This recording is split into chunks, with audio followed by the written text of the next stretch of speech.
What up, tube? So today we're gonna bag the front of my 50 Chevy using the stock front clip. Make sure if you're already not subscribed to the channel, comment, like, subscribe, share with your friends, help this channel grow. Let's get started.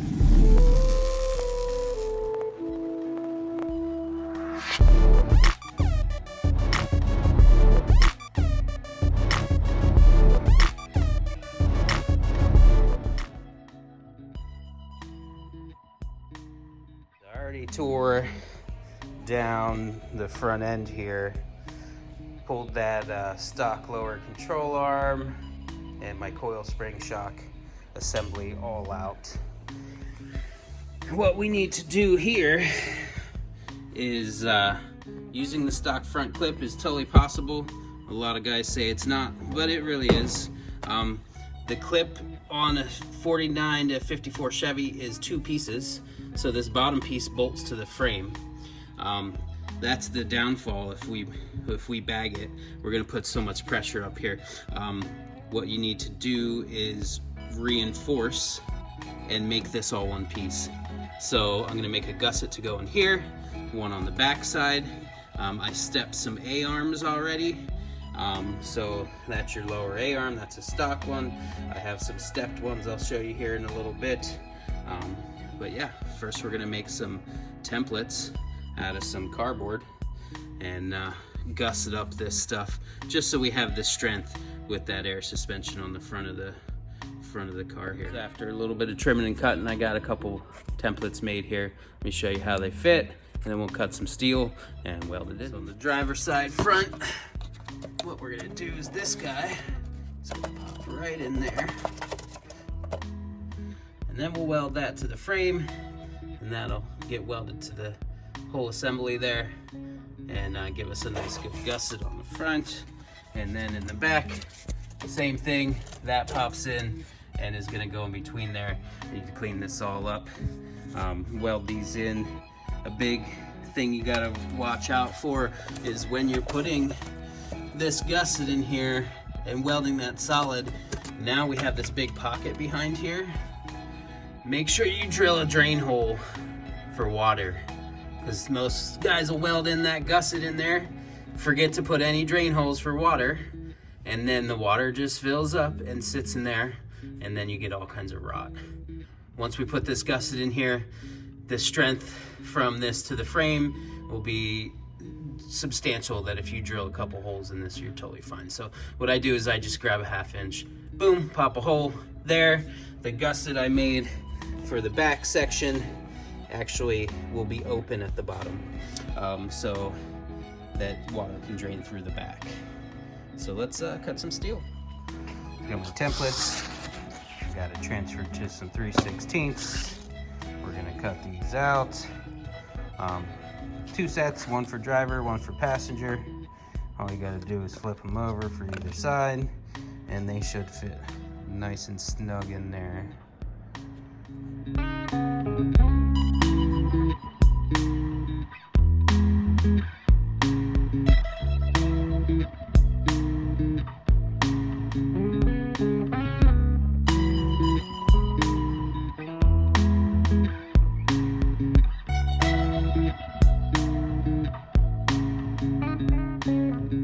So cut and cleaned. We got two brackets for the front of the cross member, 2 brackets for the back of the cross member. Yeah, they look good. Let's put them up. So I got my steel cleaned up, and I'm ready to go on this guy. That's gonna fit right in there, and we're gonna weld it.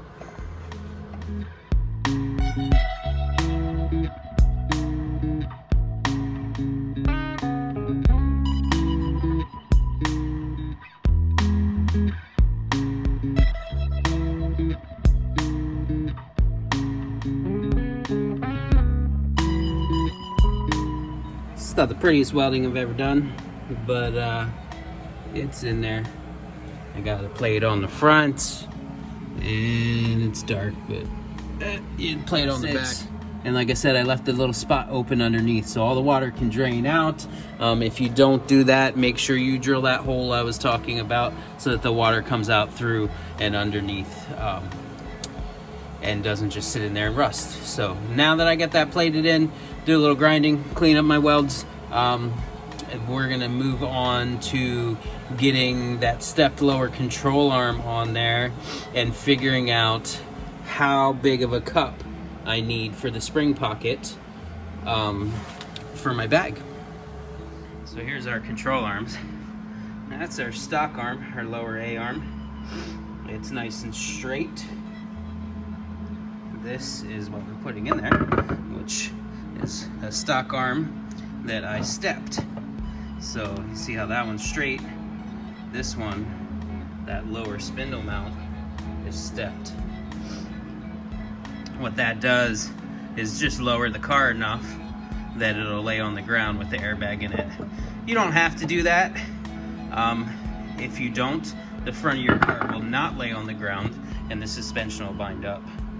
So, stock A-arm, stepped A-arm. Basically, you cut the front off here, move this front section up, reinforce some gussets, welded in. Bolted that lower control arm up, and I bottomed it out, and you can see that the bottom, let me get this out of the way. There we go. You can see that the bottom of the spring cup just gets in the way. So now that we have this plate back here that we reinforced all of this with, we're gonna cut all of that out. That way, that bag has somewhere to sit. So that's next. I'm gonna get the pliers out, I'm gonna cut that, clean it up, and then we'll get in there with an airbag and get an airbag right in there. So I got all that cut out, and you can see how much gets removed.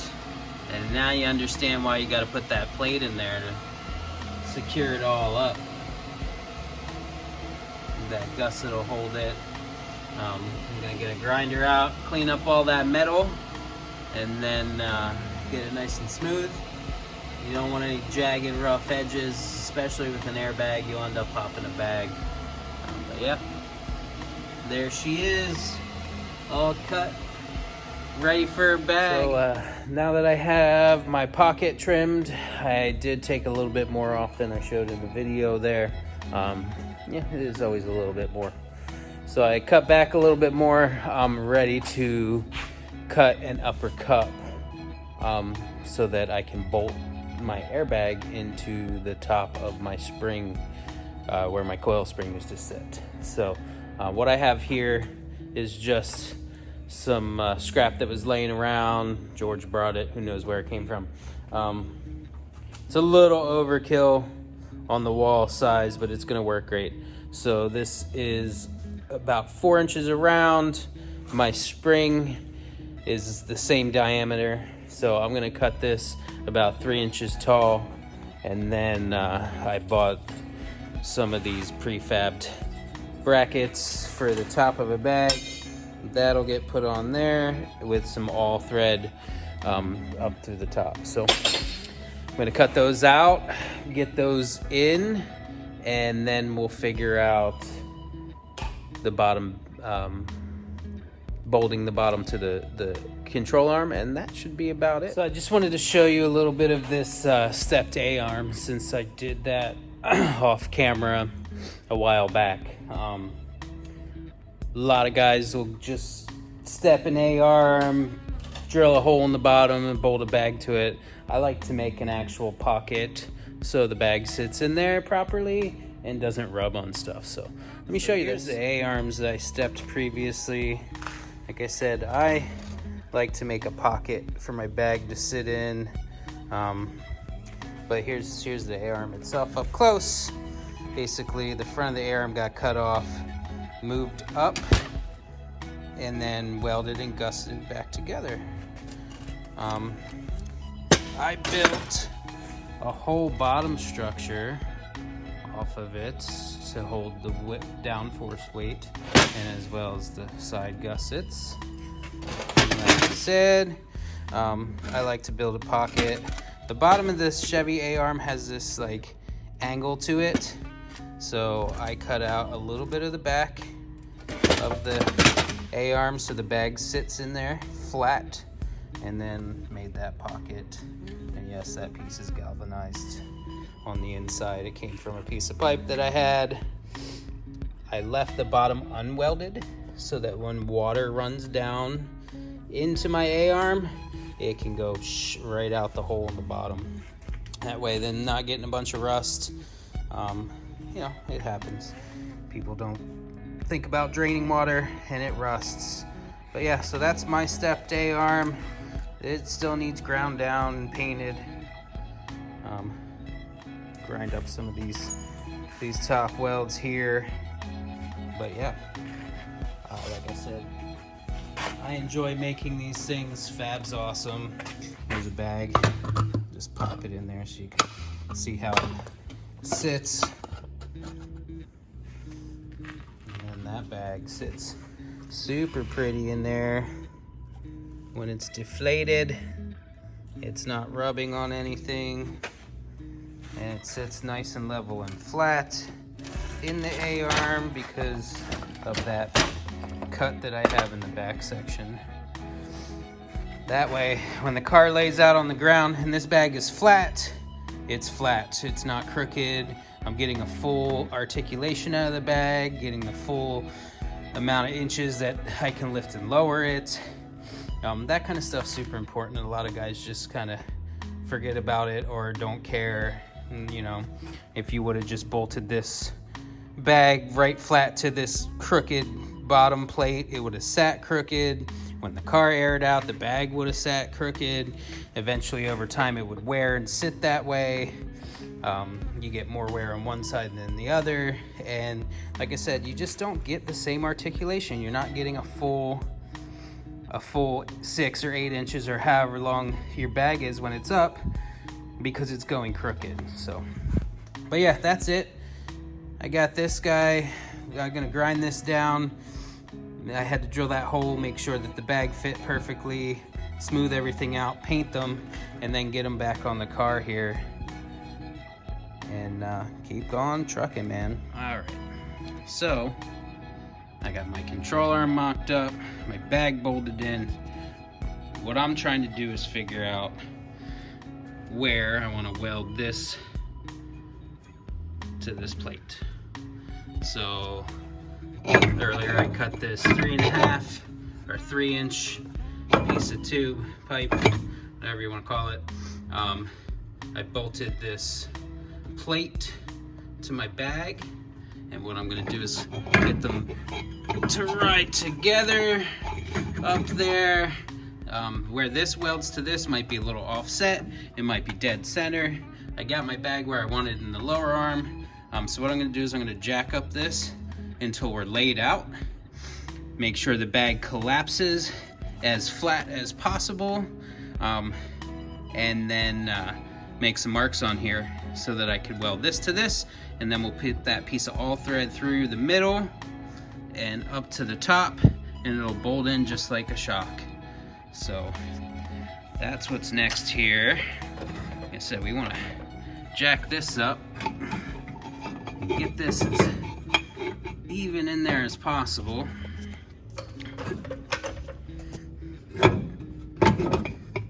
There we go. So that's in the spring cup now. Sorry for the crappy camera work. My tripod broke and I'm using one hand to jack and shoot this.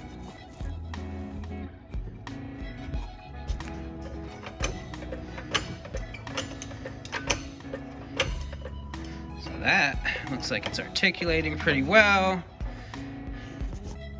Let's see here. That bag.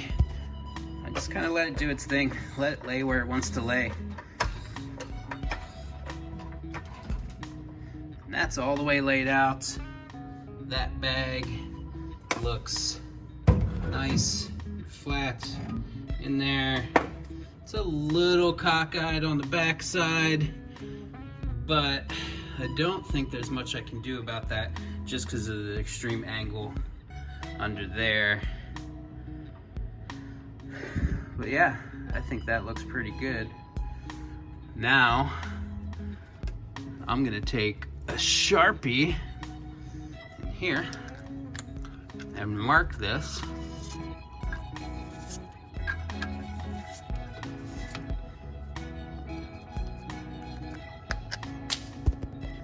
That way I know where that bag wants to lay. There's what she looks like about ride height. And honestly, that's pretty solid right on the cup, my marks. So I'm gonna pull this all apart, weld these two together, and put that all thread up through, and I'll have my top bag mount. And then, now that I know it's not rubbing on anything in there, I can start patching and rebuilding the back arm there. You can see I cut enough off like that. Yeah, I probably could have came down in here a little bit more, but I went all the way back, kind of got a little happy with the plasma and cut a little too much out. So I'm gonna replace this whole back section here with a new piece of 3/16 and get it cut out perfectly so that it fits in there. But yeah, that's it. That's your airbag mounted into your stock 50 Chevy setup. If you look at the upper and the lower, they're pretty parallel at ride height. That's what you're looking for, is this guy and this guy. You want them to be pretty parallel at your ride height, and that's pretty close to ride height right there. As parallel as they're gonna get with the stock setup. So it should ride pretty well. I will have to do a drop steering arm.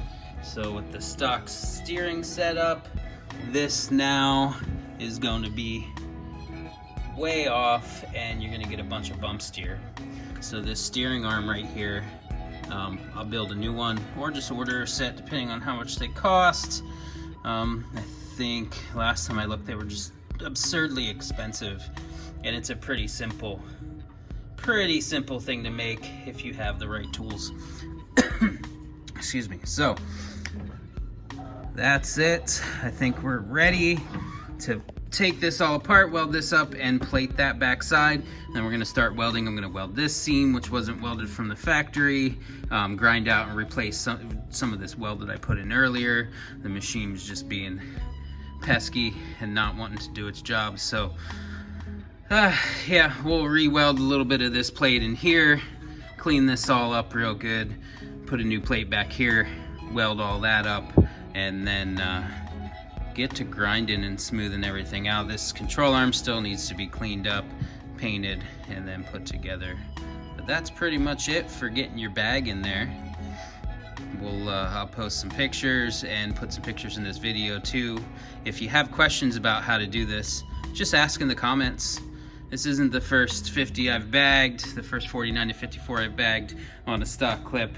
Like I said, they ride pretty good. I definitely recommend a Mustang too if you are able to just buy it and go it. But if you're doing it on a budget, this will get it done and it'll ride good.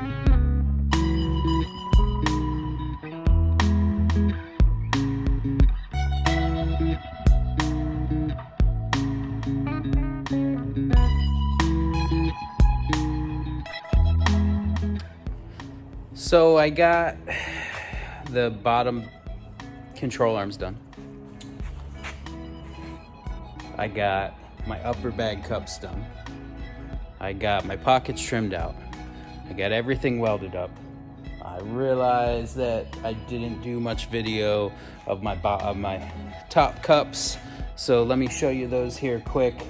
I just finished welding them, so they're a bit hot. Give me a second here. Let me just spin this camera around. So, like I said, I had some pipe laying around. This is super heavy walled. You don't have to go with anything that wide, but it was nice because it's about the same width as the spring. So it sits in my pocket up there really nice, in my upper pocket. Some heavy duty all thread here. And then these guys, they are very hot. Let me throw this glove on quick and I'll just give you a quick rundown of what I did. So I cut my top cup.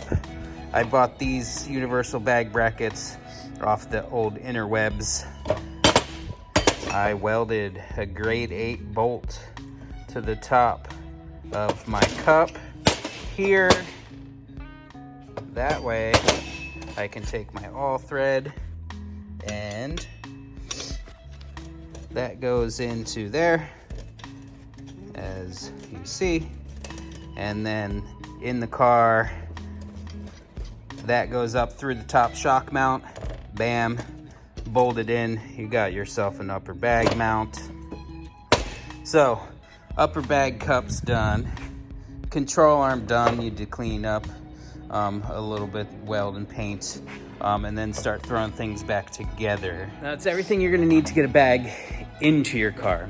We got our cups cleared, our cross member cleared so the bag fits. Control arms are stepped. The only thing left to do is to either buy dropped uprights or make your own.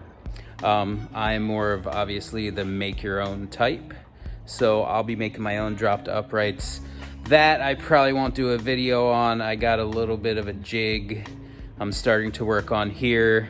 I'm gonna do that. It's probably gonna be something the guys in here in the garage offer as a service, so I don't want to give away proprietary secrets and let you know how our jig works. But I came up with a design for a jig. I'll be able to drop uprights for a 49 to 54 Chevy very easily. They are made of cast steel, so if you are not super confident in TIG welding cast steel, do not do it yourself. There are a couple companies out there that sell them. They're super expensive. That's why I'm gonna be making my own. They used to be $400 to $600. Now you're looking at almost $1,000 with shipping to get a set to you. I can do it myself. So I'm gonna do my own off camera. I'm gonna get those installed, get everything put together, and then we'll show you how to mount a shock. Obviously the stock shock goes all the way through the whole assembly through the middle. We're gonna be relocating an aftermarket shock to the back side of the control arm and making some mounts on the frame. It's pretty straightforward. And then we'll talk about steering, because after you bag all of this, those tie rods, the length of the tie rods that you have in there is going to be way off. So what you need to do is get 2 driver side tie rods, then you're fully adjustable anyway, and you can go that route. All right, well, I got the bags in the front. I did not put the dropped uprights in, but she lays pretty low without them. And honestly, I'm pretty happy with it.